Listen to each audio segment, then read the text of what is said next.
retrouver aujourd'hui pour un de nos nouveaux clips sur Prenons un prédateur ensemble. Mais aujourd'hui, un clip peut-être moins pratique, mais plus théorique, mais aussi fondamental. Alors direction le siège de notre fédération, où là nous allons rencontrer Michael Castillo, instructeur à la formation de piégeage, qui va nous rappeler les éléments essentiels et de base de la législation sur le piégeage. Bonjour à tous.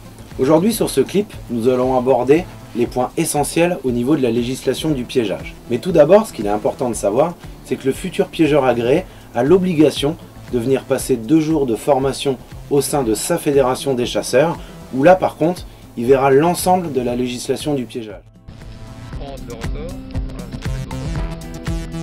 Lors d'opérations de piégeage en milieu ouvert, le piégeur agréé se doit absolument de mettre son numéro d'agrément sur le dispositif, soit en utilisant une plaque à graver ou alors simplement avec un feutre indélébile. Pour le pancartage, nous vous rappelons que pour les pièges qui nous intéressent principalement, à savoir les premières catégories, tout ce qui est cage, 3e catégorie, le collet arrêtoir, 4e catégorie, tout ce qui est piège à lacet, la pose de pancarte n'est pas obligatoire. Toutefois, nous pouvons vous le préconiser à l'entrée des chemins pour prévenir le grand public. Mais ne mettez pas non plus vos pancartes au-dessus de vos pièges pour éviter le vol.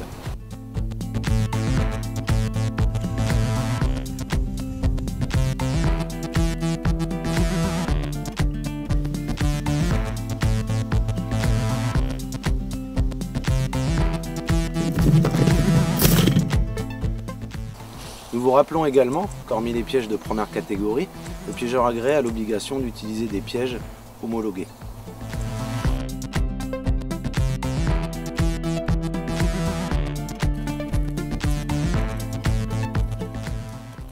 Avant de procéder à toute opération de piégeage, il est obligatoire pour le piégeur de déposer une déclaration de piégeage en mairie. Nous vous rappelons d'ailleurs que cette déclaration est valable pour 3 ans. Attention par contre, si vous piégez sur plusieurs communes, l'obligation de déposer dans chaque mairie de chaque commune piégée une déclaration. Hormis les pièges de 2e catégorie, il faut savoir aussi que pour les cages, les collets arrêtoirs ou les pièges à lacets, il n'y a pas de distance à respecter par rapport à tout ce qui est chemin ou voirie publique. En ce qui concerne le relevé matinaux de vos pièges, il est important de savoir que pour les pièges de première catégorie, tout ce qui concerne les cages, les pièges de 2e catégorie qui concernent tous les pièges qui tuent, vous avez toute la matinée pour les relever. Par contre, pour le collet arrêtoir et les pièges à lacets, vous avez l'obligation d'aller relever vos pièges dans les 2 heures qui suivent le lever du soleil. Nous vous rappelons également que lors d'opérations de piégeage, vous avez l'obligation de tenir à jour quotidiennement un relevé de vos prises. Ce relevé quotidien de vos prises vous permettra surtout, en fin de saison, de renvoyer vos bilans auprès de votre fédération des chasseurs, ce qui nous permettra de faire un point sur ce qui a été capturé dans notre département.